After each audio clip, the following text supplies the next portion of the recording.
Well, it's been a while. Hi everyone. This was spur of the moment because I felt like I needed to say something. I guess I'll just wait for people to come in.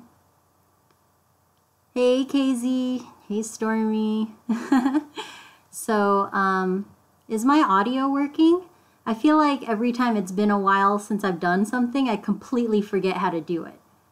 So, guys, let me know if my audio is working, and I'm trying to figure out how to pop my chat out, because I have forgotten how. Let's see. Hi, Ruru2.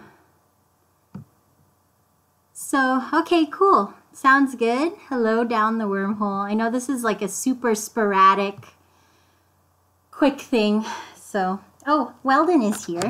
He was smiling just a second ago. Huh? Say hi, Welden. He's getting fat. So, he's loving the summer. So, look at that belly. That big belly. He drank a ton of water earlier too, so. Yes, sometimes I let him run around the house. Always when I'm watching, like when I have him out here, when I'm working out here, I let him run around. Very opinionated lizard, so. He is actually, or we are expecting to get him a little sister soon. So, I'm really excited. I put a down payment on I reserved a blue-tongued skink baby, and she will be here in 4 weeks. So she was just born.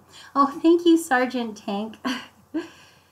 So, thank you. I'm trying. I haven't not been doing a lot of work on YouTube lately because there's just been a lot of stuff going on. I feel like, you know, I really appreciate when other YouTubers share when things are happening wrong in the fish room. Like I watched a lot of Solid Gold's videos and how she went through this whole restructuring with all her fish because they had a lot of disease going on.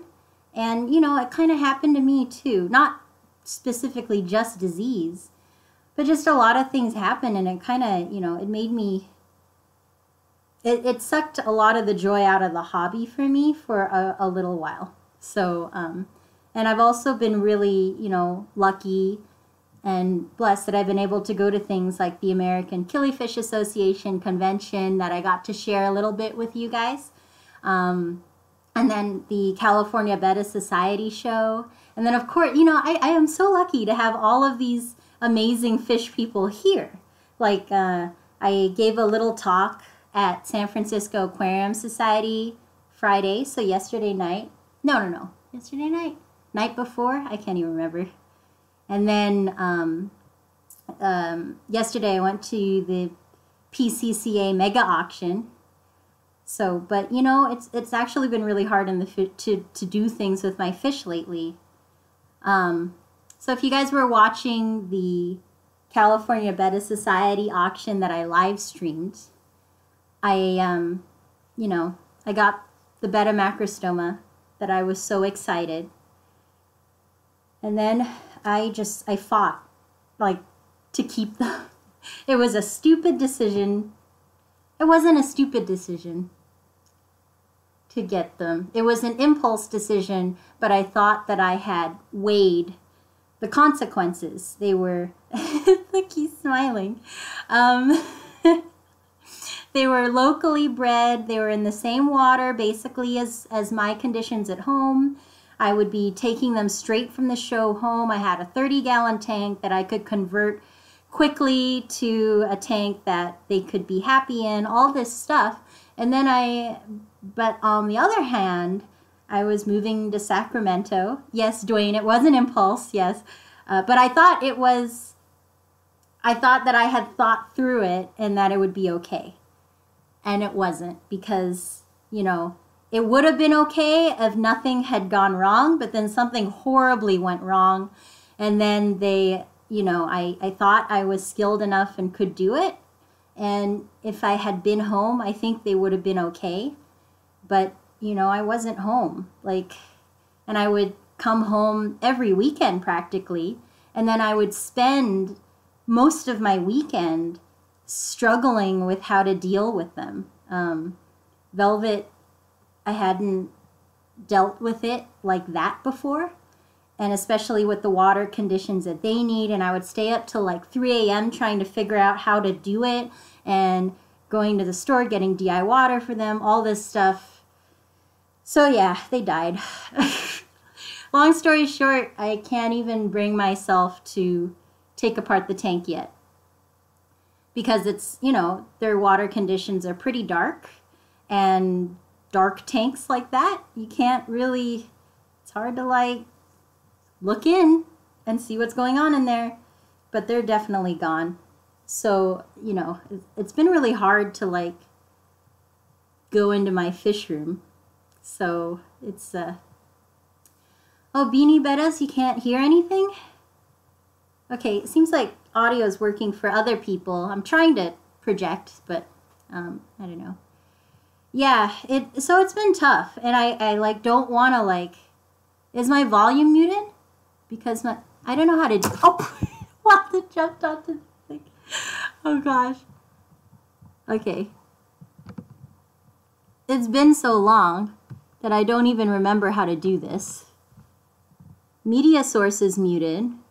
My mic is all the way up. Audio, okay. All right. Oh, not mine, okay. Yeah, it sucks. And, you know, most of the time, what goes good, Welden really wants to be on the computer. He's like a cat. Most of the time, you know, more good things happen than bad at any given time. And I guess during the summer, I'm used to like there being a lot more babies. Like, you know, I pride myself that more fish come out of my fish room than go in. Like I always have more going out than in. I pride myself on the ability to, you know, spread species rather than be a black hole.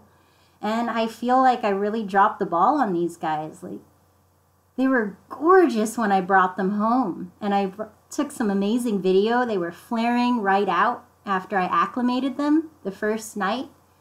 And then they just kind of went downhill. And they've just been, it's been awful to watch them go down. And, you know, it's been really tough to go in and just watch them deteriorate, and me feeling like I just totally, you know, I let something beautiful die. So yeah, that's why I haven't been like as active or posting a lot. And frankly, I'm out here in my living room because don't really want to be in the fish room. You know, it's tough. I'm used to like a lot more babies. Oh gosh, creative pet keeping high. I'm just doing a really quick update, and you know, Welden. So even though there has been a lot of awesome stuff going on with like all of the conventions and, you know, being out with fish keepers and stuff, it's been tough to like, yeah, Kim, Mickey, yeah, the macrostoma did pass away. And it was tough. Like I know, KZ Ellis, I know they were stressed, and I don't think I acclimated them as well as I could have. I don't know, I kept so many notes. Like I have basically a couple pages of notes in here about like what I was doing with them and like observations, and I talked to tons of different people. And, you know, people that had kept macrostoma or people that had experienced velvet treatment. And I'm sure, you know, the few live streams I was able to catch, you know, with like Corey and Charles and stuff, like asking, like, you know, what could I do? And nothing really worked. And I just kind of watched them, you know, and the breeder was extremely supportive too. I don't think the fish were sick coming from him at all. Like, he's great. And we're friends on Facebook, and he was helping me a lot trying to decide how best to do it. But I mean, I guess they're just a sensitive species, and I just wasn't here enough. And so I would like come home and like obsess over them for the weekend while I'm also trying to like catch up on time with cameraman. You know, my boyfriend has been nothing but supportive. So, you know, he does a great job with my other fish. Like, my crayfish is the best. Like, oh yeah, Jimmy H, that was awesome. I thought there would be more things at a mega auction, honestly. So, yeah, I left with a couple of crypt wenties, but you know, there wasn't a lot of other stuff. I thought there would be more. So, you know, it was great. So at the mega auction, so I'm working in Dr. Ron Coleman's lab this summer. I put out like that lab tour video.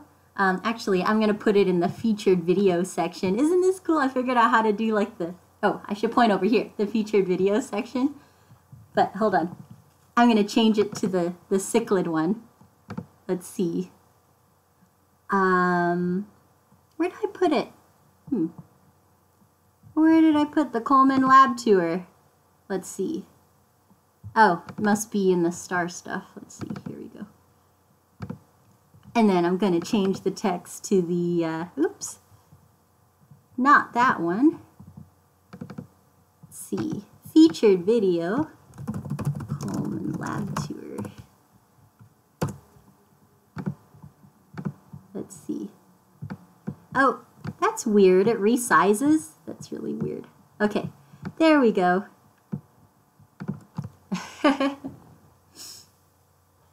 Man, I love crypts. So Micah, I'm planning on when I can bring myself to open up that, to like dig through their tank again. I'm going to plant the crypts in there because it's got some nice substrate in it, and you know, I wanted to put a lot of plants in there after they were treated, but I just can't bring myself to open the tank yet. So, oh, Reef and Liver, awesome. Reptile convention today. Andrew Lee, hello. Andrew, I actually just put together a highlights reel of the AKA convention, so you may or may not be in it, just saying. So yeah, all the homies are here. I didn't think so on a Sunday night. I was just like really quick, and you know, I was like really just looking at my fish, and I just couldn't really bear to do anything. And I thought, you know, other fish YouTubers have been so open about things going wrong in their fish room that, you know, I was hoping it would help me, honestly, to just tell you guys that things have been going on, you know, things have been going really badly. And even just other little things. So the white-eye that I was super excited about, the Nematolobius white-eye, so they're beautiful. I've shot some video of them. And then I noticed that the female was getting beat up on by the male.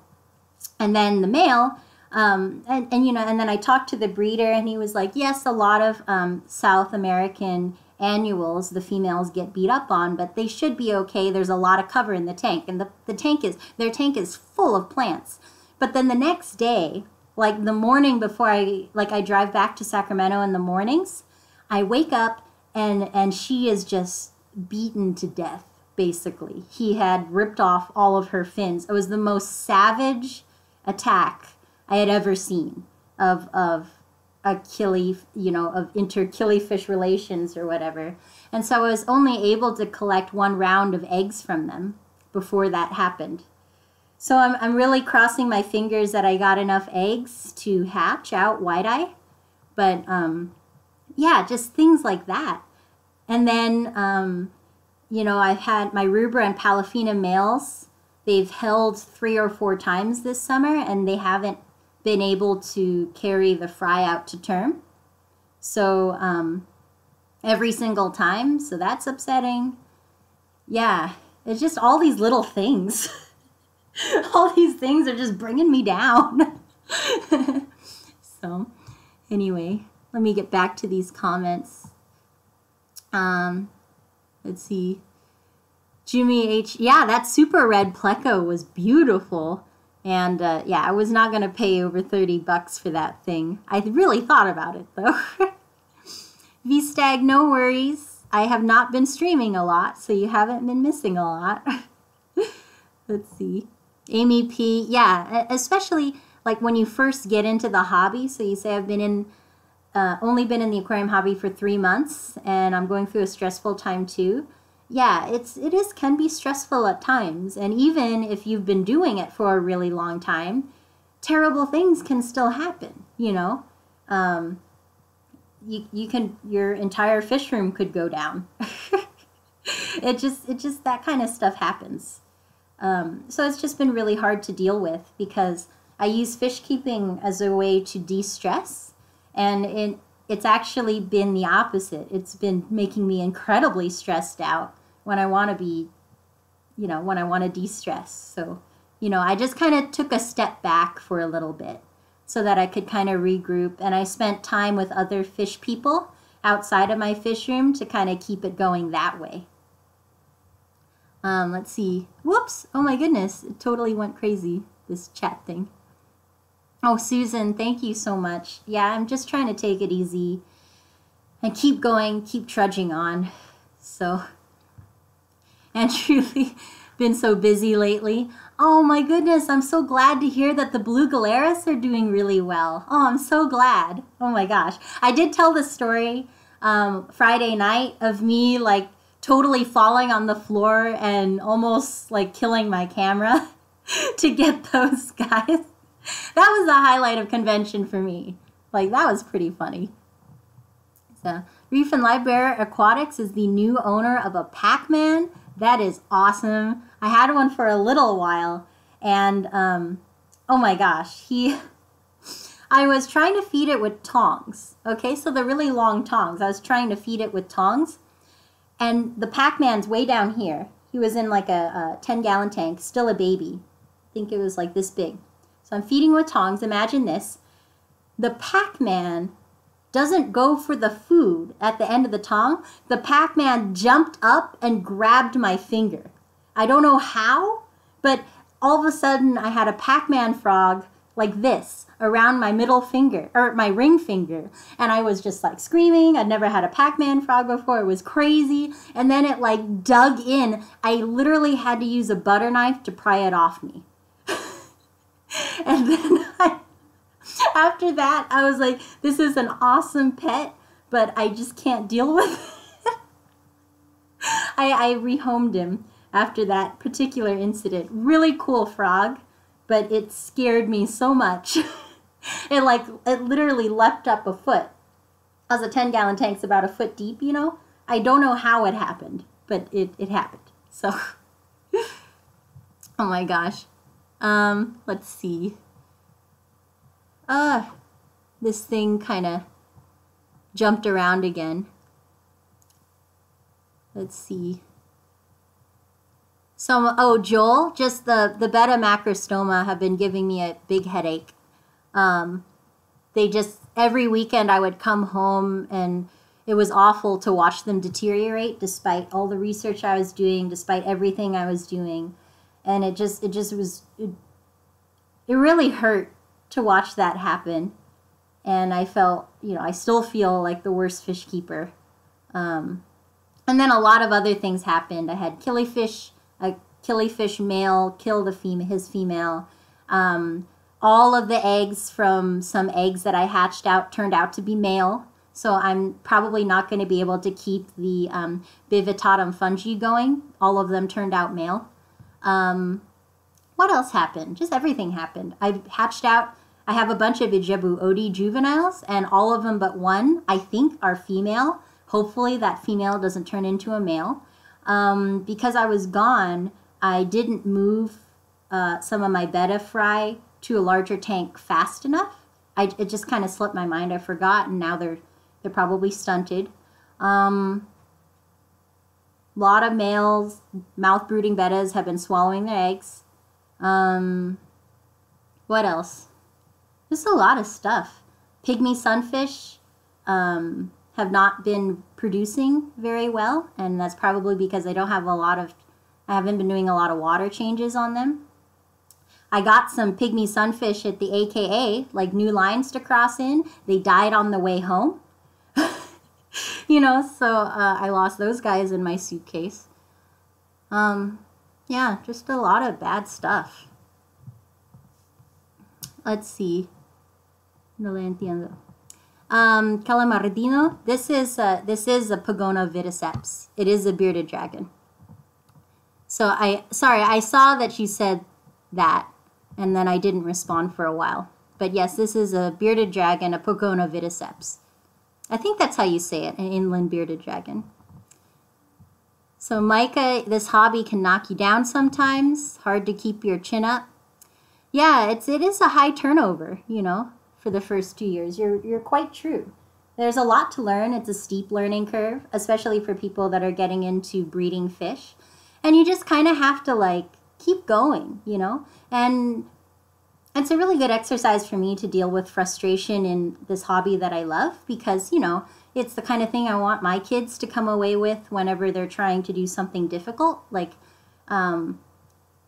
there's a particular quality that we look for and try to cultivate. It's like grit and resilience. Because, you know, a lot of the times when you face frustration, it's so easy to just give up and walk away. And if that happens in the classroom, then, you know, it can be very detrimental.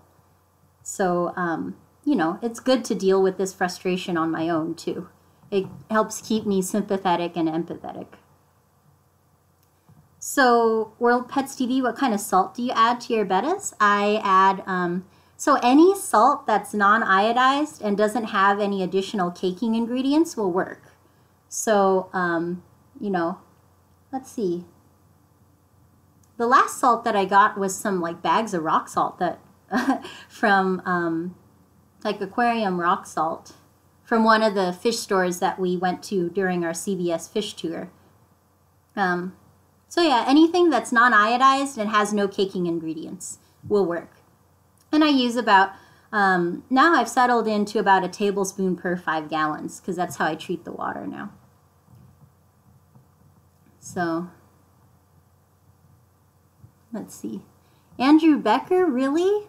Wow. So he says, after watching your videos, you got me into fish keeping. That really means a lot to me.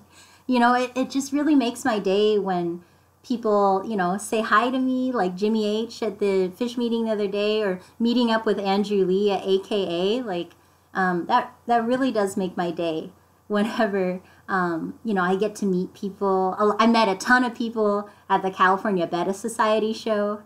And I'm always glad when I make videos and it helps, you know, it gets people into fish keeping or they learn something. The live streams are particularly cool because, you know, people that can't afford to go to like the AKA, a lot of the members from SF Vaca that were at home were able to watch the auction. So I was glad I was able to do that for them. So Kent Waters, I feel you. My favorite female is sick. Yeah. Anytime you deal with disease, there's just a lot of uncertainty. Joel, same, currently shutting down aquariums. Yeah, it's tough. Jackie, Moon River Bettas, I know you've been dealing with stuff too. But you got a really cute flower horn that I can't wait to see more of. You know, you just kind of like got to surround yourself with positive people. Ask for help when you need to. I don't know what Welden is doing, but his eyes are closed. Oh, he just opened them again. But anyway, just like surround yourself with positive people, positive thoughts, and just keep going. So that's been difficult for me, and I'm out here live streaming instead of tearing down the tank that is filled with those, you know, with those dead bodies. So yeah, I got to do that eventually. So, let's see. Let's see. Oh my goodness. I think I missed a lot. Missed a lot. The Waka Waka sound. Rurutu's asking if the Pac-Man did the Waka Waka sound when it ate my finger. Yeah, it... I don't know. I was definitely screaming. I'm not sure if that thing was doing anything. Let's see. I've been on that buzz with Oscars. Had to watch them die hard. What? Let's see. How can it leap a foot? Yeah, I don't know. I still don't know how it happened. I just know that I was holding the forceps and it somehow jumped up and grabbed me. So, you know. Oh, you got an ornate? Oh my gosh, those are gorgeous. So they're going to grow fast, but they are so cool. You know, I wish I hadn't, I don't know, I wish I hadn't freaked myself out.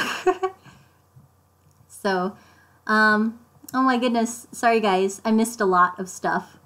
Let's see, how can I leave? Okay, I'm going to kind of scroll down quickly. So, sometimes it seems to all hit at once. Yeah, it's tough. The hobby usually relaxes me, Jimmy H, but it has not been lately, at least at home. Hi, Kyle. Your dragon is becoming an adventure lizard? Yeah. He's out, you know. It's going to be like Welden. He's going to want to go around all the time. Fish keeping is a trap. The only way is to get your spouse involved. Oh my goodness. Okay, my chat is jumping all around. I'm really sorry if I miss anything. Tamara, thank you so much. I got you into Achilles. Wow.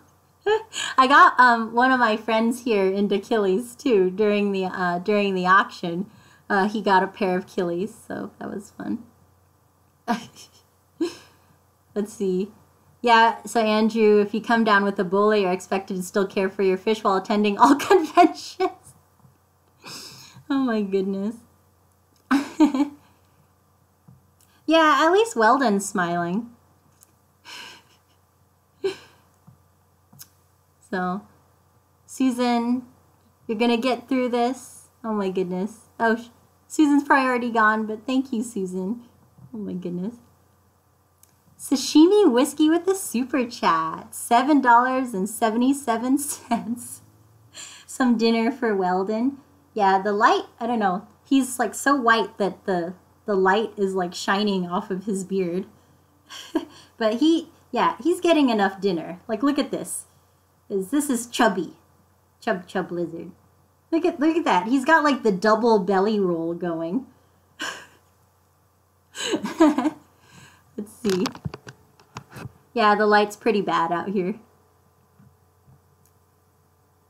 Let's see. Okay. Whew, I finally made it to the bottom. Gian's gonna have to relive the fish room experience every time someone shows up. Yeah. It's just been bad. There's just been a lot of bad stuff going on. But, you know, I already feel better now having told you guys. So that's good. Hold on. My light is all, like, super bright. I'm just realizing how, like, blazing poor Welden is. He's like... Pat his belly. Okay, here. Let me go. Let me set him up. Okay. So, there he is. Pat. Oops. I'm patting his belly. Pat, pat, pat, pat. See, this is why he's so good with kids. He just kind of lets you do whatever you want. Like, pat, pat, pat. Here we go. He's such a good lizard. I don't know why he puts up with everything. So there is some good news. So for people that came in later, I am anxiously awaiting the arrival of Welden's new little sister. So it's going to be a blue-tongued skink. After doing a lot of research on various reptiles that would be good in the classroom, I'm going to go with a blue-tongued skink because when they're older, they don't need to be fed daily. They're very, very low maintenance. But still, they kind of have the temperament of a calm bearded dragon from what I've read. Of course, that's not going to be now. That's going to be like after the baby matures. But getting him as a bait, or getting her, probably the breeder says it's probably a female. Getting them young will give me a lot of time to like socialize him. Because like that's what I did with Welden. Like I just socialized him a lot, really slowly. You don't want to go right off the bat crazy with socialization with reptiles. You kind of want them to dictate how quickly you socialize, that kind of stuff. So I got him when he was like this big and just really slowly would hold him. I eventually started taking him out to Golden Gate Park and meet the people there, you know, just really, really slowly socialize him. And now, you know, I can take him to class and put him on a desk, and I know that he's just going to be A-okay with kids. So, yeah. Let's see. Charles, which fish did I lose? I lost a bunch of fish, but the biggest one were the Betta macrostoma. I did lose the Betta macrostoma. Kent, yeah, he really doesn't care. He lets me do anything. So, oh my goodness. Kyle's Wild World, thank you so much. Welden, he is pretty cute. He keeps looking at the camera. He's such a ham. I don't know how he knows that this is the camera too. Maybe because I'm looking at it. So, let's see. Tamara, I'm going to get a couple more species. Dwarf cichlids, oh my goodness. So I am surrounded by cichlids all day, as you can tell by the video. So in the video, I'm only showing one room. There are actually 3 rooms like that, floor to ceiling tanks, just filled with cichlids, like every kind of cichlid possible. So the first week I was like, these are cool, you know, but the more and more I'm there surrounded by cichlids and I get to watch them do their amazing egg and fry rearing behavior, the more I want them. Like they're really amazing. So there might be dwarf cichlids in my future as well. So Shane says, my partner Joel and I have been inspired by our videos. We've had quite a few problems, including losing 13, 15 female bettas to the apocalypse of fish diseases. Nice to know it happens to everyone. Yeah, it has really helped me to see like Solid Gold's videos especially. I mean, just watching her deal with that emotionally. And, you know, I had nowhere near the apocalypse that she did or you did. You know, it's just like, it's just a lot of things happened at once, but it wasn't like my entire fish room was infected with this crazy parasite. You know, just watching her process and go through it and to be brave enough to share it on YouTube really encouraged me to talk about it and, you know, help me get through it. Like talking with you guys about it just now has made me feel, it sounds silly, but more courageous to go back in there and take apart the tank. So, yeah, it was, I don't know what else to say. I don't know what he's doing. He's like, I know the light is bright, but he like is opening his mouth and closing his eyes. Maybe I can adjust the light so, you know, but then I'd have to get up. It's like the cat, you know. Whenever a cat sits on your lap and you don't want to move, same thing. I really wish the light was better so you guys could see like his eyes are totally closed and his mouth is open. Look. Okay, that closed his mouth. Nelson, yes, it was the max.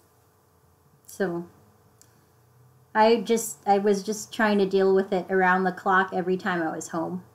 And yeah, they passed away. So, yeah. Oh, Charles, you asked him? God, I should have asked him too. I don't know. I felt like I was talking to everybody. Why did I not think about talking to Ron? Oh my gosh. So, yeah, it sucks. Here, I'm going to adjust the light because you guys need to see this. He's being very calm, though. Let me try and adjust the light. Oops. He might be too bright. He's just a very bright yellow lizard, so he might not show up no matter what I do. So, I don't have a very good light in here. So, shell dwellers, Tamara looking into shell dwellers. You know, those are the ones that I was looking at too, but in the lab we have every kind. Like, I really love Geophagus, like the long mouths. I love the red-headed Tapajos. They have like this gorgeous spangling throughout their fins, and every day I go into lab, I have to check their tank out because they have these long faces, not quite as long as Compressiceps, but these long funny faces with these beautiful spangling throughout their fins, and they're really friendly. Really like those guys. So Charles, Apistos and other dwarfs are fine for smaller tanks. Oh, Ivanacara. Okay, I'm going to copy and paste that for later. Check that out. So I will check out this species later. Let's see. Oh no, now I have to figure out how to get my chat back. Okay. No, cichlids, it's a trap. I know, but I'm surrounded by them anyway. Like, I might as well. Maybe he's trying to sun? I don't know. Maybe he is. But it's not warm in here. Well, I mean, it's warm, but it's not sunbathing in here at all. Fish in general are addictive. They are super addictive. Let's see. Had to move my bed into a new tank, Amy P. I used some cycled filter media, but there's an increase of nitrite. I don't know why. I've been using Prime and doing water changes, but still have nitrite problems. Yeah. You know, sometimes you just don't know. I kind of want him to do it again, so I'm transferring him to my other knee. See if that gets him to do something. Geos are awesome. Yeah. Beanie Bettas. You can never have just one. Yep. So, Shane, a forum suggested doxycycline, and it saved the last two. Being a fish hobbyist is highly rewarding, but highly stressful during the challenging times. Okay. I wish Australia's betta scene was Betta, pun intended. So you should check out a blog. I love following Ashley's blog at Red Wine Bettas. She's the one that made me want to get into Betta vertigala. So she specializes in like the coquina species. I love her website. Actually, it's been a while since I've gone and checked it out. Speaking of, I haven't updated my website in months. So I should do that. I keep forgetting to. But yeah, I don't know. Again, it's been tough with everything that's been going on. Let's see. See, Charles, whenever you say all those names, I still am new to cichlids and I have no idea what all those are. See me, I just like walk around all these cichlids in the rooms, and I'm trying to learn just by seeing them over and over again with all the names. My favorite cichlids that we have in the lab are, I can never remember their name. I tried to videotape them for you guys, but they are so black. Molly, they're darker black than Molly black. They are gorgeous. And because they're so black, it's really, really difficult to take video or picture of them because they're kind of like trying to take a picture of a black betta. They absorb all of the light. So I think I'm just going to have to bring in my really nice camera and take pictures of them with that. So, yes, we have angelfish, but I still don't remember their names. We have angelfish. They're pretty. Let's see. Yeah, good Lord. I'll try and remember. You know what? I should just go through and videotape a lot more of what's going on in lab, because it is cool. Like in between when I'm not working with my fish. Let's see. Tamara, yes, I know. By the way, I'm going to move my dwarf puffers and see if they will continue to spawn. Oh, cool. Oh, my goodness. I love dwarf puffers. My boyfriend loves feeding my puffer fish and my crayfish. Like, those are the two that he loves to feed. Kyle Betta Hendra, they should be really similar to Betta Bertigala, which is what I kept before. So, yeah, I kept them at really low pH. I used rainwater, and then I used Indian almond leaves to like crash the pH down really low. And every time I did a water change, they would spawn. So they would spawn like once a week sometimes. And then I found that the male that I started with was awful at raising his own fry, or his own eggs rather. He would have like 6 tops. However, if I harvested them and I artificially hatched the eggs just by floating the eggs like in a petri dish in the home tank, then I could get 20 fry to grow up at a time, adding a little bit of methylene blue so that the eggs wouldn't fungus. So, oh my goodness. I honestly think Welden is falling asleep. Do you guys see that? Both his eyes. Oh, nope. He knew I was pointing at him. Sorry. Nope, then he's closing his eyes again. I think he's falling asleep. It's about his bedtime. His lights go off at 9 p.m. and it's 8:47 Pacific, so he's starting to go to sleep. He's just gonna fall asleep here. So Nelson, do you do the same for your wilds? Yes, I do the same for my wilds. I found one time I forgot to add salt to my Betta Bertigala, since we're still talking about that fish, and they all got velvet when I did a water change and forgot the salt. So that is the only other time I had velvet, actually, is when I forgot to salt those wilds. So let's see, can you tell the difference in geos by how many spots and where they're located? Oh, you can tell the difference. Okay, cool. That'd be awesome.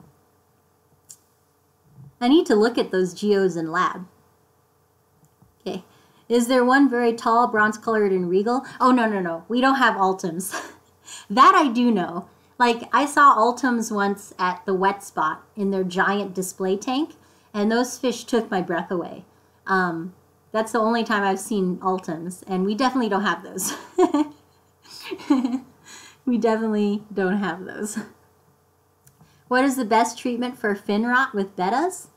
So Jody is asking this. I do weekly water changes of about 50%, and I do have catappa leaves in the tank, no salt, because I was concerned about killing the plants.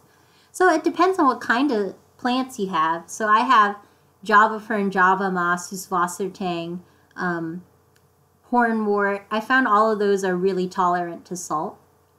And I even salt the water that goes into my planted tank, and they're fine.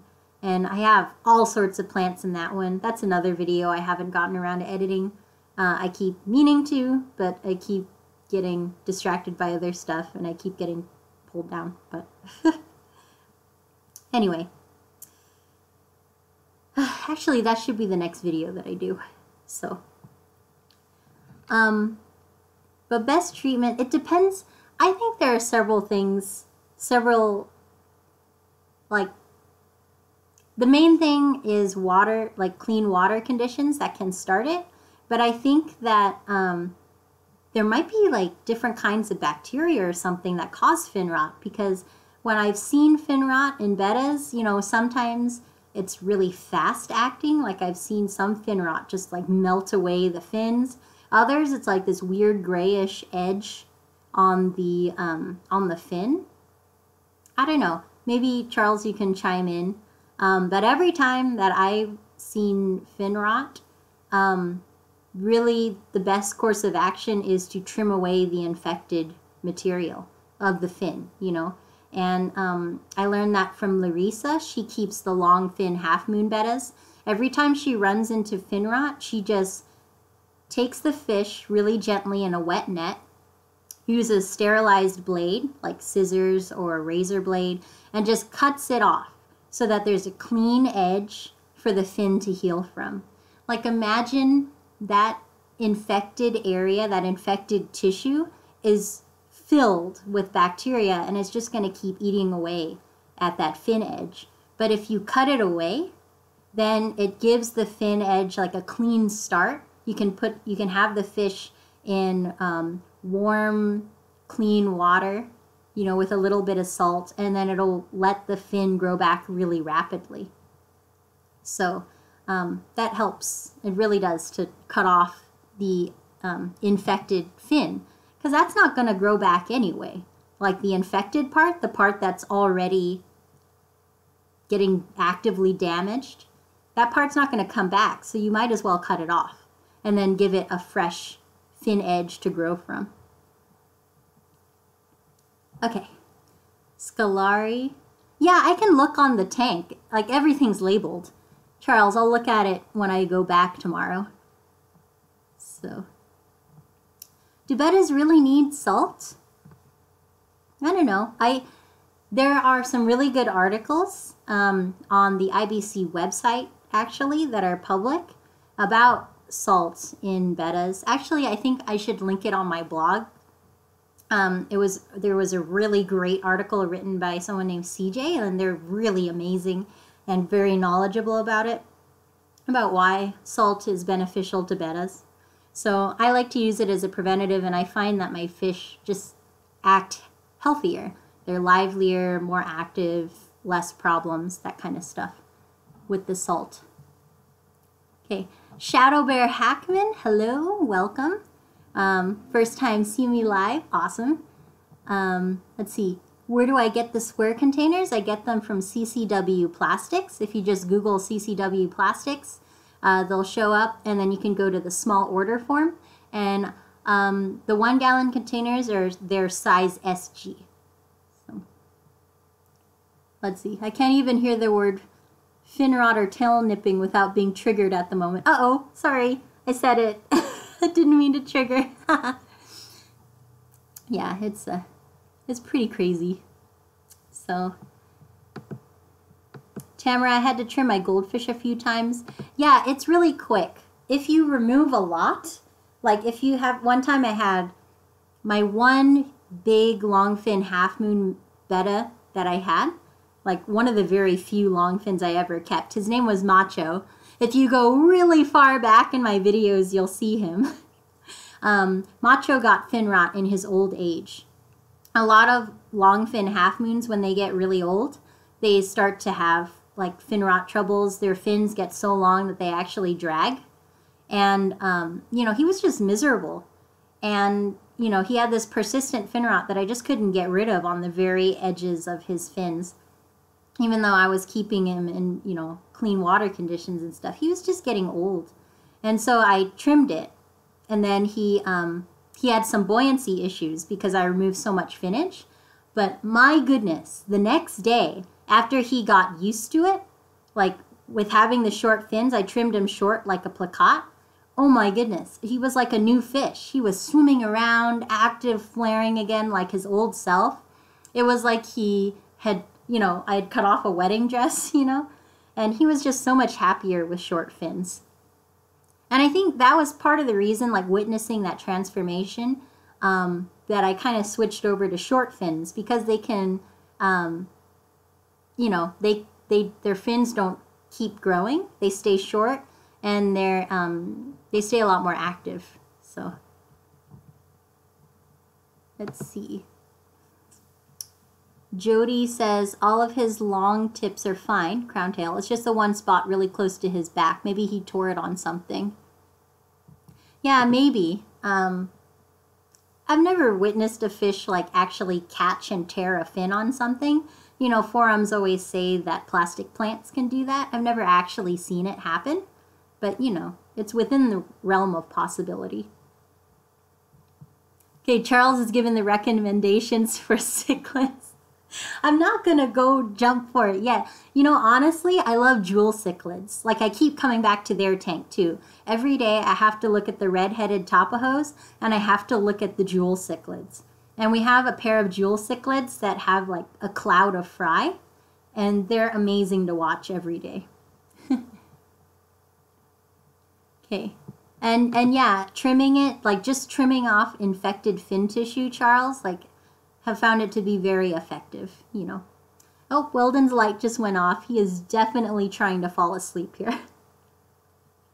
That's how you know your reptile's like cool with you, when it falls asleep on you. Let's see. Oh, helping out Kyle for wild angelfish. Got it. Sorry, I missed that. It's so sad. Like, I know my chat like goes so slow compared to you know, like the other live streams. I was in Corey and Jimmy's live stream today, and it's going crazy fast. You know, I can't even keep up with this. Let's see. Shadow Bear. Do you think I could breed my king betta to a crown tail female? And what would it be called? So yeah, you'd have to have like a, hopefully, the thing that I've heard with giants is that it's difficult for them to wrap. So hopefully the female's large enough that the male can like wrap her, is my only concern. And then through my whole experience with my crown tail double tails that I did several years ago, you can look at their entire pedigree. All the data that I collected from that entire lineage is on my website. Whenever I crossed fully web-reduced crown tails to smooth-tailed bettas, the offspring, most of them would have this intermediate phenotype where the fin rays would kind of, they call it like comb tail, where it's slightly scalloped. And that's the first generation, but I was also able to get that full crown tail webbing reduction in the next generation in F2. So if I cross the F1s together, then F2, some of the fry would actually be have the full web reduction. And I was really surprised when I saw that, because I thought it would take several more generations to gradually increase the webbing reduction, but you can get it in 2 generations. So long story short, F1, you'll probably see some slight scalloping, but if you cross those, then you have a chance of getting fully reduced, or full webbing reduction, a full crown tail expression in the F2. Let's see. Yeah, and it's a fun experiment. So whenever you do stuff like that, always take pictures, tons of pictures. Like, oops, oh no, he started falling off my knee.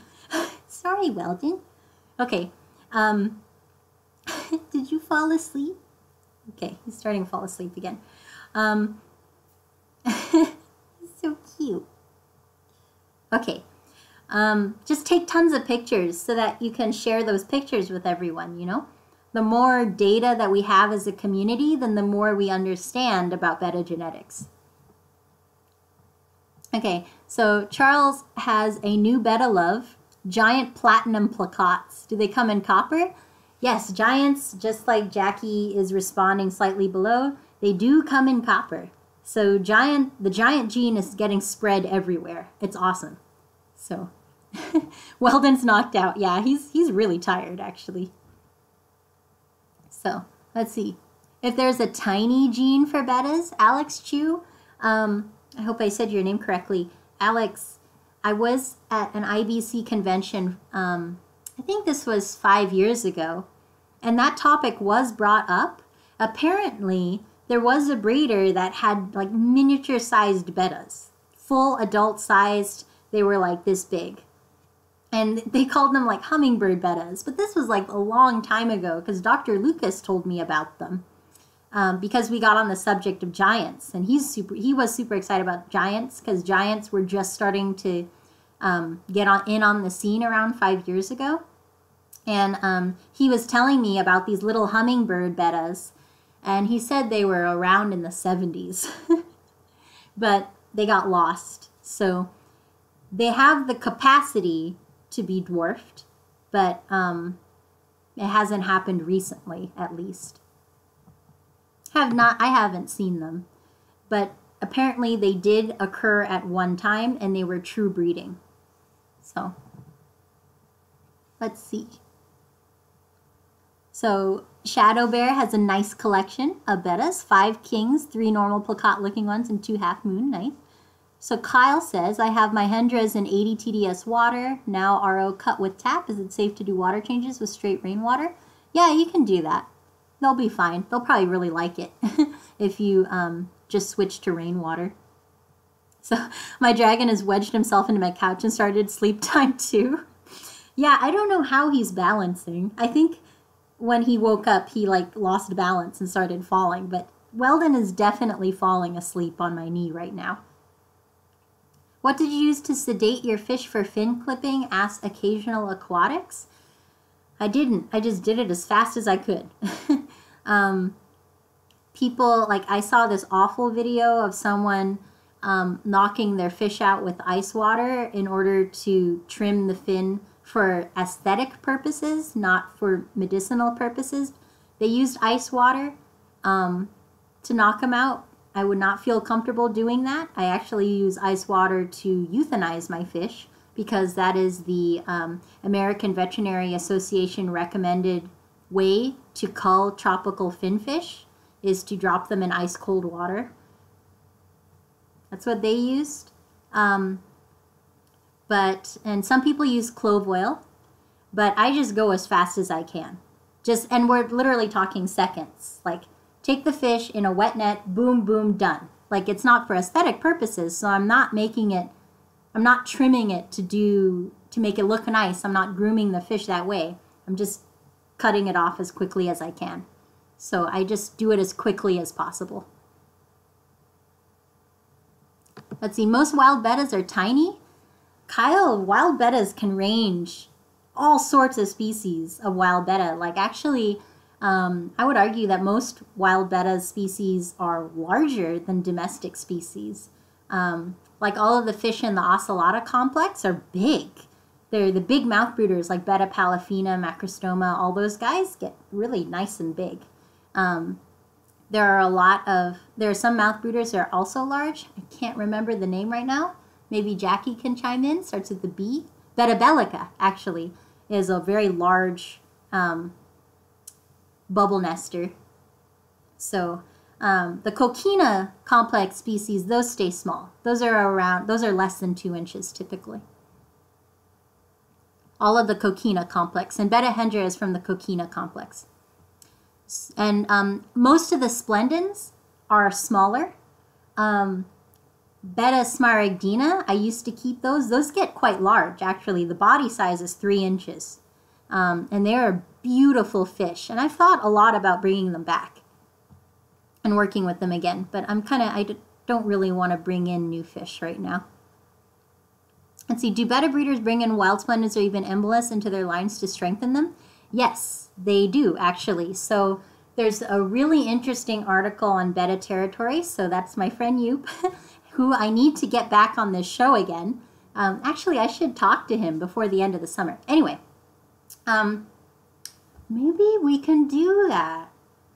You know what, Charles? I am going to email Yoop and bring him on to talk about that. Because that is where the metallic bettas came from, is by crossing in different species. And Yoop did the whole thing. He researched how it actually happened. Because there was a lot of like, how did this metallic gene come in? But Yoop was the one that did the research to really definitively find out which species were crossed in. So basically, I think crossing in Mahachai, Betta Mahachai, into the domestic splendens brought in like the thicker deposits, like in the dragon scaling. And then I cannot remember which species was hybridized in to bring in just the metallic. But you know what? We're bringing him back in to talk about that because that is too cool of a topic for me to try and say because he's the one that did all the research on it. So let's see. KZ, are smaragdina considered less than splendens? What do you mean by less? Yeah, what do you mean by less, KZ? They're cool fish. They're less aggressive typically, although some areas in Thailand do use smaragdina to fight with. Let's see. Tamara just got a stunning double tail boy. He's using his pudge for stability. Yeah, I think so. He's got like the double pudge going on. So that's kind of keeping him propped up on my knee. Let's see. Learning a lot tonight. That's all. Thank you, Jackie, for chiming in. Betta bellica and Betta simorum are large bubble nesting bettas. What is a good book on bettas? Oh, man, I'm going to do like, see, this is how bad I've become. Like, How many months ago did Lucas go through his bookshelf? That's how long I've been meaning to make a video of all of my book collection. I can't even remember when that thing came out. And I keep meaning to. Here's my newest edition. This came in the mail, and I finally got around to it. So I love the Journal of American Killifish Association. I haven't read that one yet. Good book on bettas. I have a blog post on my website on it. If you just search in my blog posts, you'll find it. My favorites, my favorite books are there. Actually, I guess I can go find it. Let me see. Let me go find it really quick.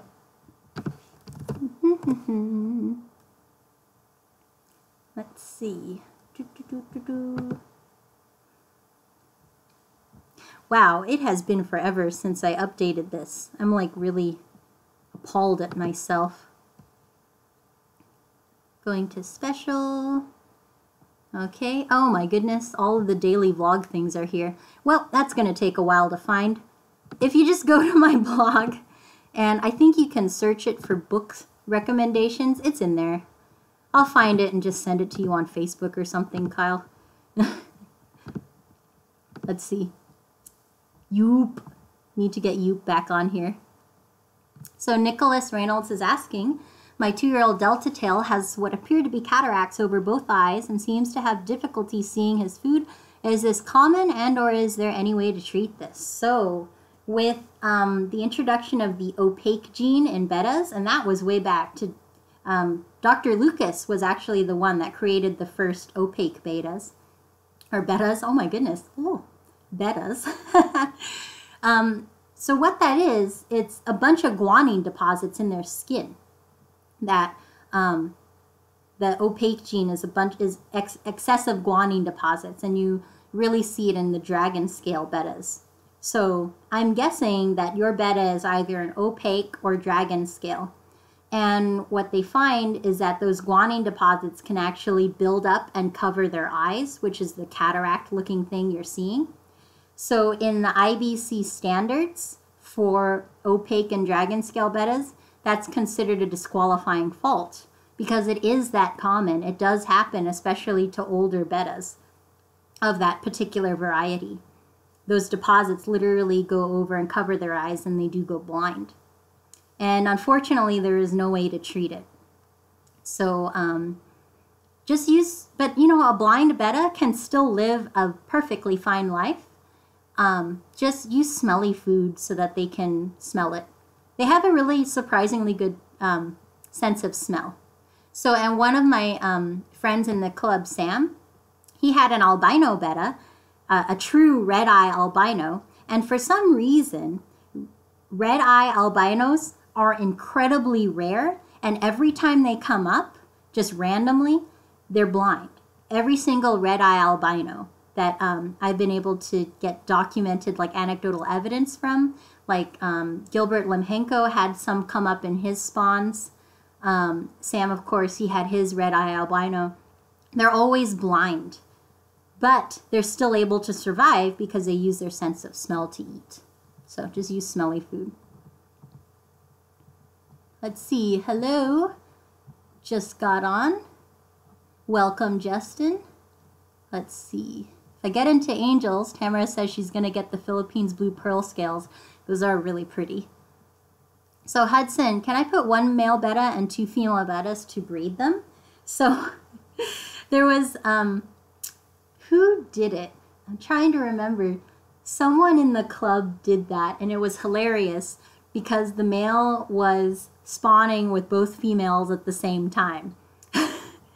It has been done, but like Tamara is saying, would not recommend. Because the females can be just as aggressive too. And they might be aggressive to each other. Kent Waters is also backing it up. Yeah, they can. It can just, it's already aggressive enough sometimes with just 1 male and 1 female. Throwing in 2 females might be more difficult. So let's see. So betta breeders are pretty tolerant of hybrids. It depends.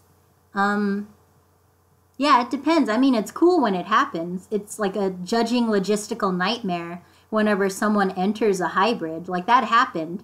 Gilbert Lemchenko loves to experiment.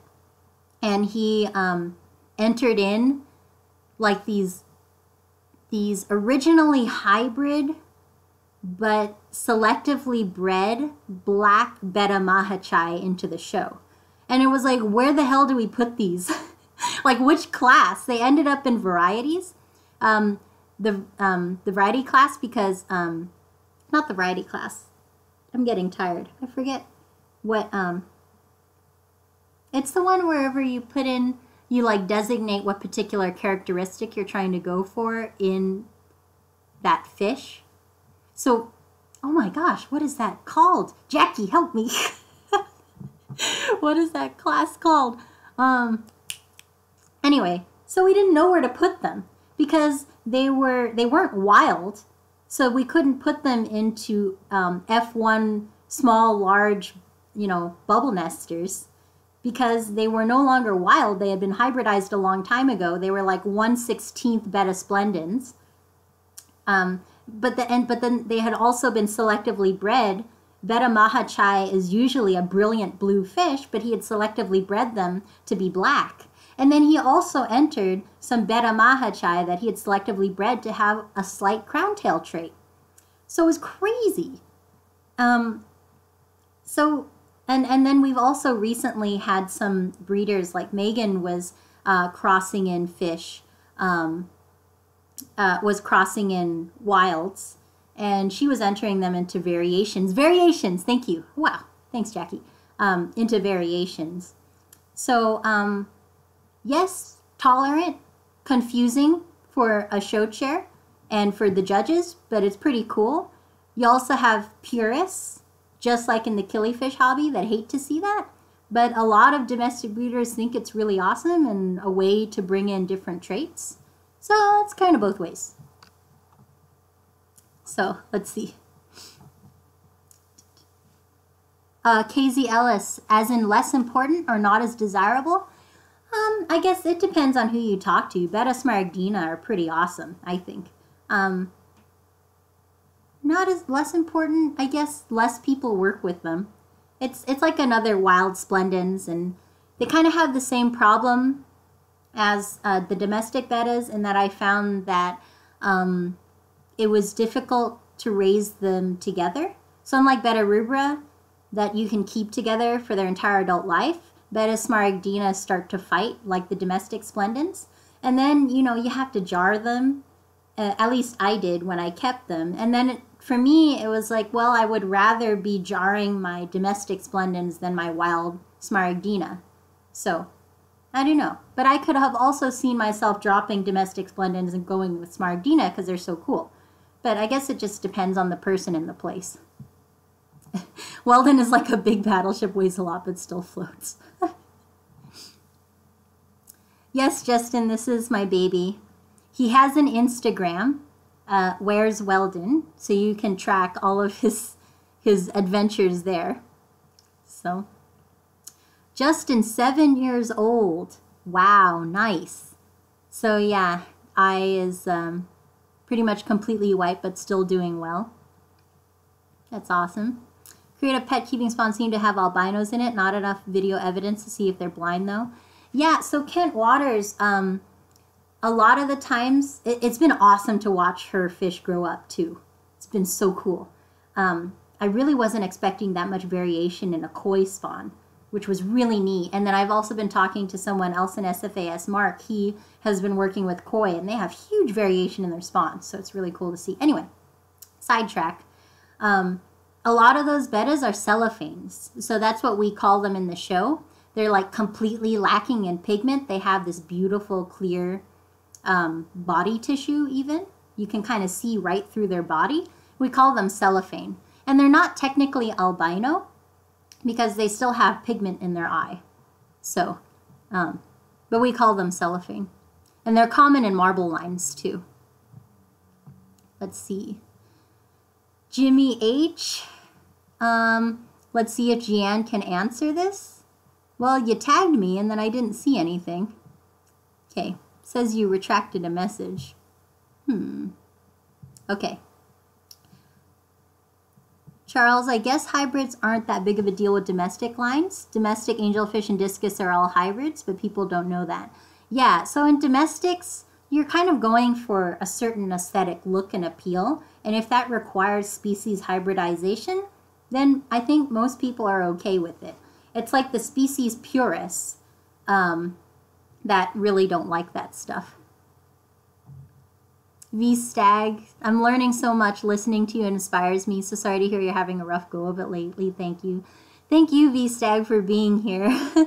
It's, you guys are making me feel a lot better, honestly, just talking about it. Lucas, oh my God, there you are. Hi, Lucas. Yes, he is chilling. I think he's asleep. Every once in a while, he opens up his eye and then looks at me and then goes back to sleep. But yeah. I miss it. Like, I miss Waldo too. Like, I think part of me is still getting over Waldo. That was my female bearded dragon that died around Christmas. And you know, like, it's just reminding me now that the only time I could have them out together is if they were both sleeping like this. And sometimes I would like be working late and have them both sleeping, one on each knee. So now I miss her too. So that was kind of rough. I've only just now felt, you know, I finally feel over that. You know, I still miss her a lot, but, you know, I'm really looking forward to bringing in a new reptile into our home too. And the nice thing about blue-tongued skinks is that they live up to 30 years. So hopefully I don't have to go through that heartbreak for a while. So Kent is claiming some of them have red eyes. Ooh, that's awesome. That would be really interesting to see if they have sight. So Mr. 10 is asking, what is a good Bay Area aquarium club? There's tons to choose from. We got, let's see. We have, of course, the California Betta Society, which is, our next meeting is July 22nd at Fenestra Winery. It's a potluck. We have our annual Fenestra Winery potluck meeting. Super fun. We just chill out, have tons of good food. It's good weather. I usually bring Welden because it's nice and sunny over there, and we just talk fish. Then we have San Francisco Aquarium Society. That meets the first Friday of every month. We have PCCA, which is the Pacific Coast Cichlid Association, PCCA. We have the San Francisco Bay Area Killifish Association, so they're the guys that are responsible for getting me into killifish. And then over in Sacramento, we have the Sacramento Aquarium Society, which meets on Saturdays, and they are awesome. They are super, and not every Saturday. I forget which week they meet. But SAS is an awesome, huge, thriving club in Sacramento. So there's a lot to choose from in the Bay Area. Let's see. Up from the gravel, Lucas, everyone's saying that I love seeing your updates on Facebook. I love it. I cannot wait to see the whole thing come together. Like, just looks like so many pieces of pipe everywhere. Let's see. So, Dark Matter, I love your channel. I want to breed bettas myself. Mine is currently building a bubble nest. Looks a bit pathetic, but he's a new dad. Yeah, you know, and sometimes bettas can raise spawns with, like, no bubble nest. So, you know, don't worry. I had one betta just line up eggs along the perimeter of the tank, no bubble nest at all. And all the fry, they just stayed stuck to the edge and they were fine. So, sometimes, let's see. Gian, you're back at home, right? Yes, I am home on weekends. So I wasn't home last weekend because I was in Texas meeting the family. Whew, that was fun. I loved it. Love Texas. We were in Houston. Did not know there were so many Czechs in Texas. Ate a lot of kolaches while I was there. But yeah, I usually come home on weekends. So I drive back Friday night, and then drive back to Sacramento Monday morning. So, and then you're going to see all your babies in 2 weeks. That's awesome. It's been hard to only see them on weekends, I gotta say. I can't imagine only, you know, seeing them less often than that. I just, you know, it sucks. So does being away from cameraman, you know. Sochiata Vong, how do you test your Betta's vision? That is very difficult, especially when you're a judge at a show trying to figure out if you need to disqualify a blind fish. You can kind of like put stuff next to the tank and see if they react to it. Like, be careful not to tap on the glass, but to like use a pen or your finger and see it. A lot of fish will react to that. They'll like come towards the finger expecting to be fed. You know, but it is actually very difficult to verify if a fish is blind or not. So, anyone know of clubs worthy in Dallas? I do not know. Hopefully someone can chime in. Dark Matter, checking my channel out.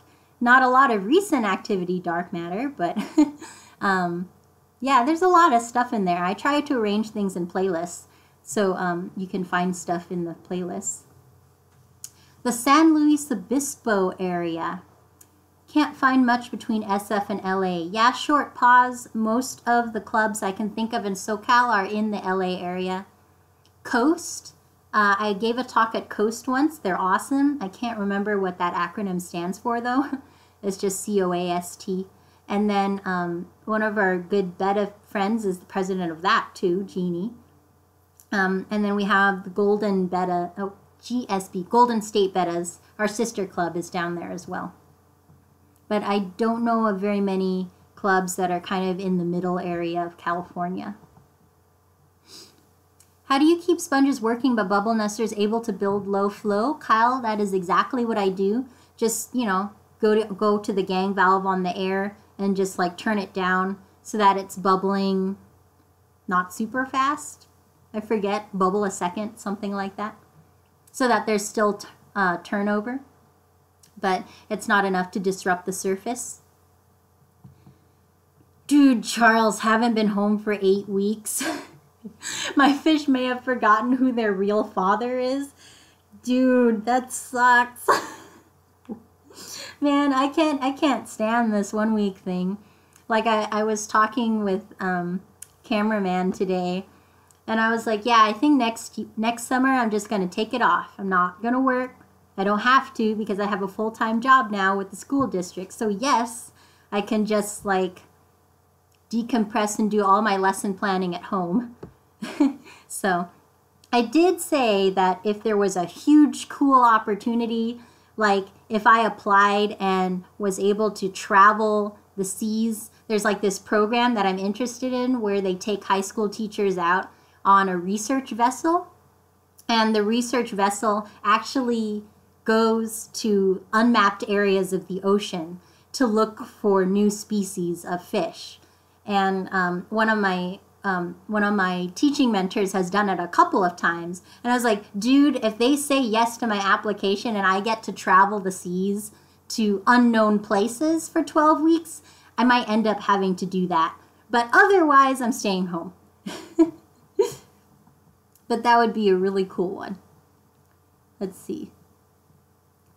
Talk about fish room problems. Chang says one of his Betta fry jumped out of the net as he was transferring him and fell to the ground, and he was knocked out. Oh my goodness. That is scary.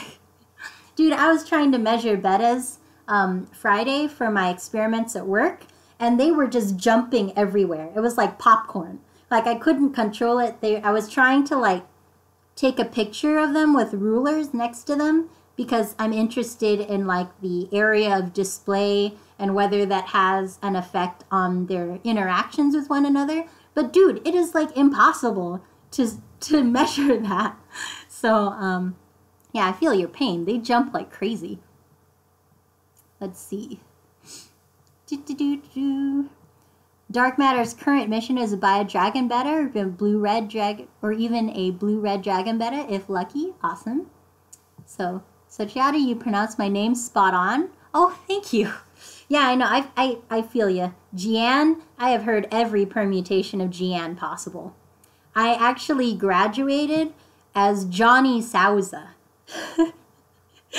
So, because bless his heart, my advisor for undergrad could never quite get my name right.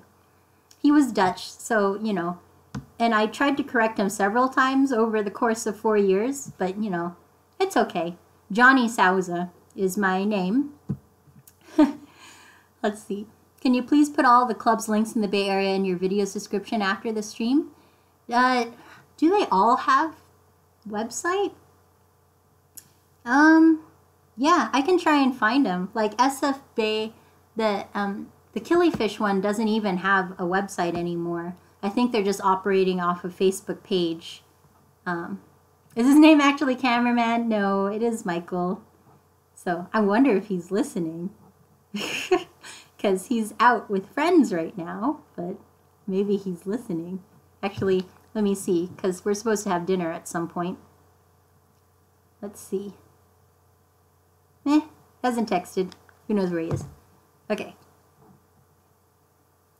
What size tank should I use for betta breeding, Hudson? That is, you can use a gazillion different size tanks. I use a half-filled 10-gallon or a 3-gallon shoebox. So, you know, there's a lot of different options. You can go to my website, which is ingloriousbettas.com, and look at how I do it. I've done it a couple of ways. I've even used styrofoam boxes.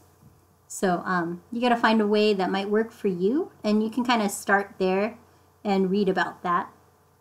Let's see. Short Pause is asking, is raising honey gourami fry similar to betta? My honey gourami spawned. Awesome. Congratulations. But I'm having a hard time finding anything small enough to feed the tiny fry. So tiny fry, you can start with green water. So how do you culture green water? I just like leave a jar of water on the windowsill, and then usually that has a lot of green water. You add some plants in there, and then if you look at it under a microscope, it's filled with organisms. It's really cool. I actually brought some fish water to my kids in class, and we looked at it under a microscope. It is absolutely filled with my microfauna. It's crazy. So green water, vinegar eels are pretty small. I think that's the smallest one that you can kind of culture along with green water, so you can try those. So you got to do the research thing. That would be cool.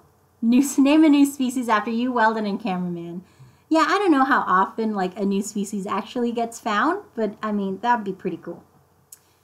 So Enrique, hold on. Oh my goodness, it moved. Enrique de la Vega is asking, what volume do you use to jar your young bettas? I use the 1-gallon CCW jars. And then Tamara is saying, is telling Hudson to start with the 10-gallon. Yeah. Hashtag popcorn bettas. Lucas, you know what I'm talking about? At least they're not like the size of, I don't know, what's a big jumpy fish? They're not like arowanas. Oh my gosh, watching Joey trying to bag his arowana today was awesome. And like jump through his arms. It was like a circus.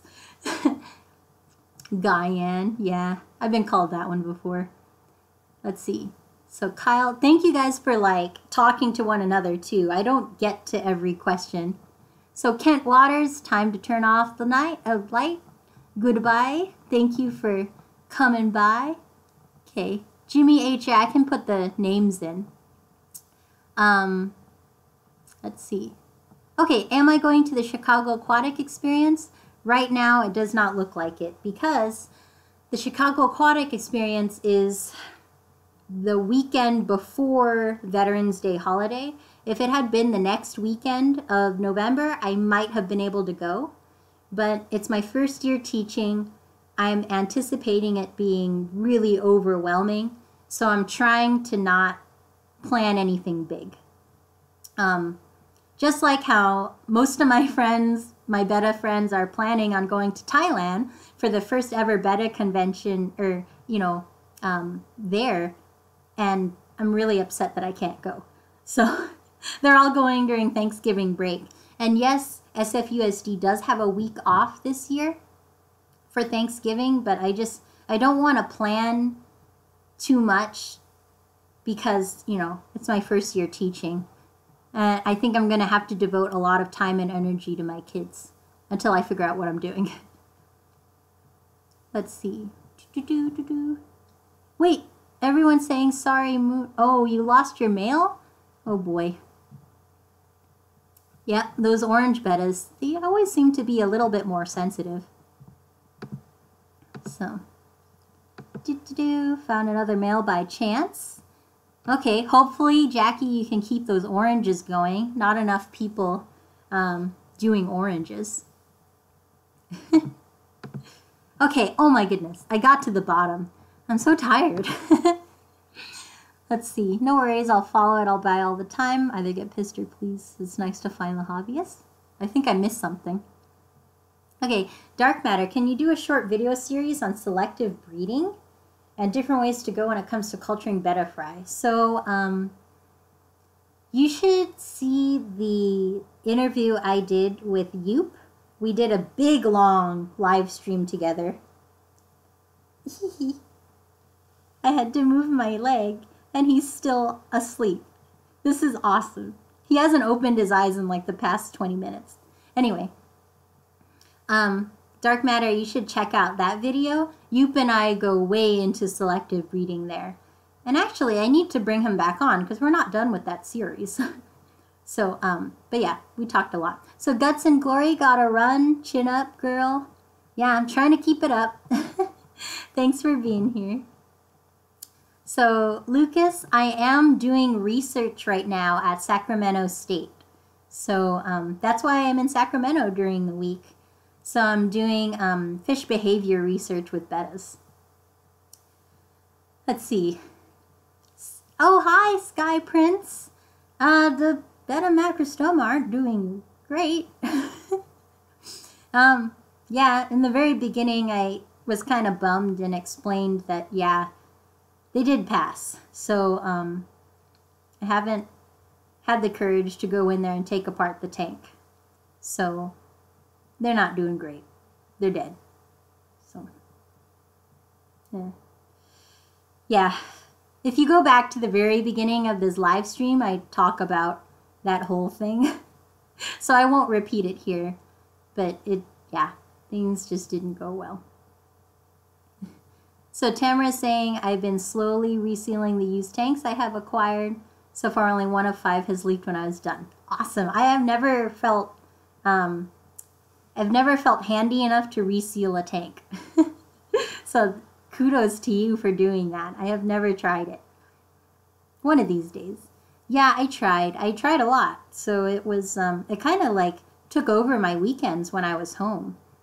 Like even when I would try to do other things to make me feel better, I would just like constantly think about it. How long's the drive? So it depends entirely on traffic. For some reason, Friday afternoon, there are at least 3 accidents between here and between the Bay Area and Sacramento. I have no idea what happens, but at least 3 people get into accidents, and then there's up to an hour extra. So it's about 3 hours, 2.5 to 3 hours on Friday afternoons, but every other time, like Monday morning, whenever I drive from here to Sacramento, there's like no traffic, and I can get there in an hour and 40 minutes. So, entirely dependent on traffic. But an hour 40 is about what it is when there's no major traffic. My birdie would have run away by now, Justin. Yeah, he's really asleep. I don't know how he keeps his head up while he's asleep. Like normally he like goes like this. It's so cute. I just can't get over this.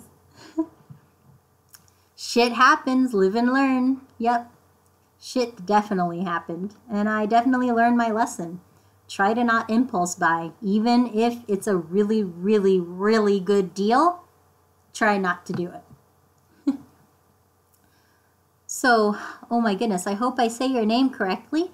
Salian Shevka. Do you think the book of Diana Volstead is worth buying? I've never read it, but my friends at San Francisco Aquarium Society that are like way into planted tanks, a lot of them like that book, and a lot of them use like the Volstead method. So yeah, it might be something worth looking into. I'm not like a big planted aquarium person, but my friends that are really like that book. So another good place to go to is Tom Barr's forum. I forget the name of his forum, but a lot of people talk on there. And then, oh my goodness, there's another aquarium society I totally forgot about. There's SFBAPS, or San Francisco Bay Area, the San Francisco Bay Area Aquatic Plant Society, or SFBAPS. Tom Barr is a member of them, and they have a really cool forum. I don't really follow it very often because I'm not a huge planted aquarium person, but SFBAPS has a really active forum, and Tom Barr often weighs in there. So that's a good resource as well. Okay, words to live by. Yes, Lucas is wise. No bullet trains yet. I hope they're coming. So at the San Francisco Aquarium Society show, what SFAS hasn't had a show in years. At the SFAS meeting Friday night, Leon and Gerard were also talking about their experiences at the American Live Bearer Association and then the AGA convention, so the Aquatic Gardeners Association. And Leon, he took a train from the Bay Area to Denver, and apparently it was gorgeous. It was about a day and a half. They got to go through these seriously beautiful mountain passages. They didn't have to worry about traffic. They just slept on the train. There was a bar on the train. Like, it was amazing. So my goal is the next convention that is in Denver, I'm going to take the train. And then you can just have, you know, your big box of fish on the train. So that's my goal anyway. Welden practices surfing while sleeping. I know, he's like, look, I'm moving my knee and he's not waking up. Look, he's just, I'm gonna like, his eyes are still closed. Oh my goodness. He's still asleep. Okay. I don't know how he's still asleep. Let's see. Shane asks, have you ever completely given up on breeding a male because he's too violent? He's a psycho. So one time when I was doing my crown tail double tail bettas, one male that I really, really, really wanted to breed was incredibly violent. And he actually shredded 2 females. And what I did is I put him with an experienced female. So I paired him with an older female that was slightly larger that had bred already. So she knew how to do it and he had no idea, right? And I just remember, so he has the nest, you know, she's ready to spawn. She's like pretty plump. And she started going under the nest and then he started to attack her really badly. She turned around and bit him like a huge bite. She took a scale off of his side, actually, and it completely surprised him. He like didn't know what to do, and so she bit the crap out of him. And then he was the one that actually ran away. And then I didn't see anything happen for a day, and then the next day they were spawning. So she basically taught him how to spawn. And then I got rid of those eggs because they were from two completely different lines, and I didn't want to keep the fry. But then a week later, I paired him with one of the females that had healed that I originally wanted him to spawn with, and then he was absolutely gentle. Like, she literally taught him how to spawn. And Larissa is the one that told me to do that, to pair that violent male with an experienced female. And she's the one that actually, that female Betta basically taught him how to spawn and taught him how to not be violent. So that was cool. So I've never completely given up on a male because that was the only time I had a truly violent male, and an experienced female managed to straighten him out. So Hudson's asking, what's my favorite type of Betta? They are the copper crown tail placottes that I'm working with. They are still my favorite. So Ryan's Fish rescued a Betta from the flea market. Yeah, a lot of them small, cramped, dirty cups. It's pretty sad. So good on you for rescuing him. Gian, now that you know velvet is prevalent in your tanks, do you have a plan of attack to preemptively strike it? I haven't seen it in any of my other tanks. Funnily enough, my fish at work got velvet, but they came from awful dirty conditions. Not awful dirt, well, kind of. They were in really small, cramped, stressed cups. So, and the water wasn't super clean, but they probably brought it in separately. I treated them really easily with heat and acroflavin. So actually my experiments have been pushed back a week because I had to treat velvet for them. But they came back easy, or they were treated easily. But I haven't seen it in any of my other tanks. Whenever I worked with the macrostoma, I always worked with them absolutely last. And I didn't touch any of my other tanks, not even to feed or anything, after I worked with the Betta macrostoma. And I think that it prevented the spread. Again, I haven't seen it in any of my other tanks. And since I always treat with salt, which is a preventative for velvet, you know, I'm crossing my fingers that I never see it again, because velvet is awful. So, and then I would also nuke everything with bleach. After I used it on the macrostoma tank, I would just like nuke it in bleach and then let it sit for 10 minutes, use super hot water, and then let it dry completely. So really hoping I don't see it in any of the other tanks. Let's see.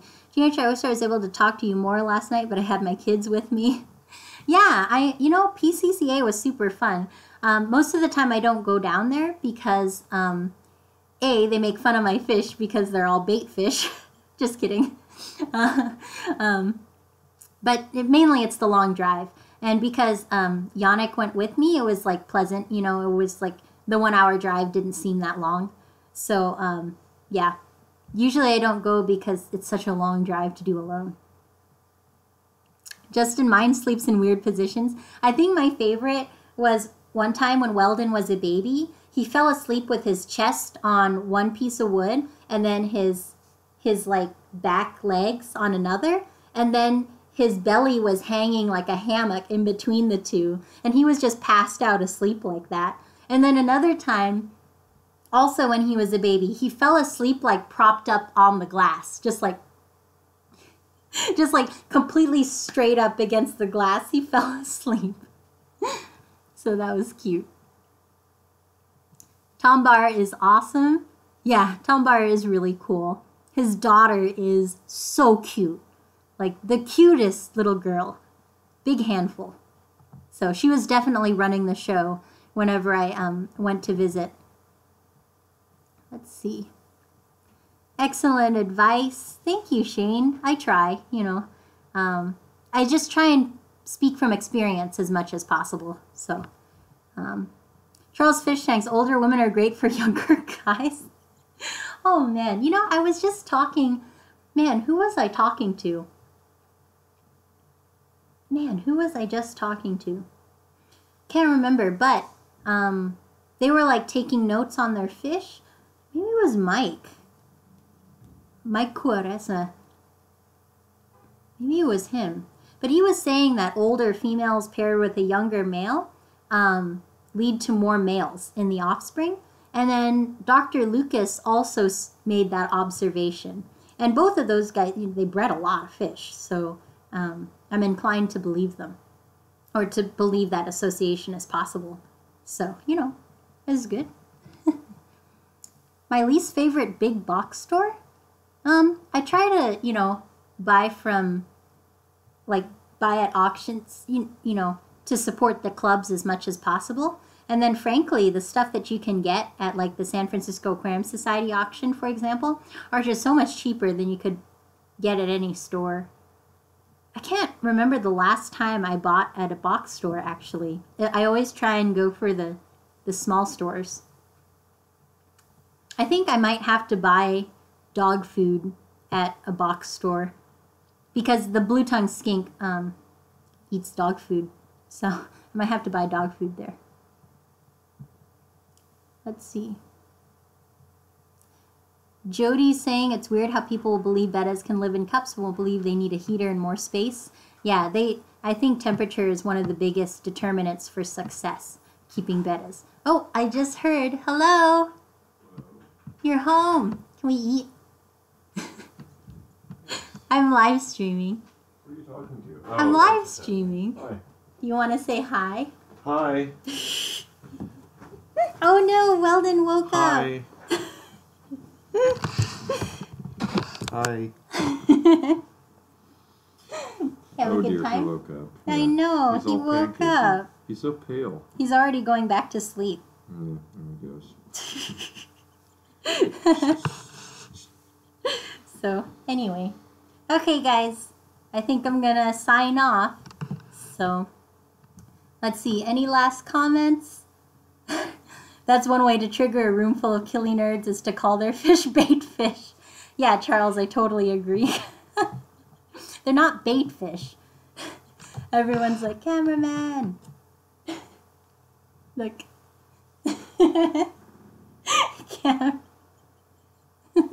Hi. Okay, I think we're gonna go and eat, even though it's late. Yeah, it was good to see everyone. Thanks everyone that dropped by. So, okay, Welden, time to go to bed. Good night. Nighty night. Look, he's like glowing because the light is. He has wings. Okay, good night, guys. Okay, I actually forget how to stop streaming. Okay, there it is.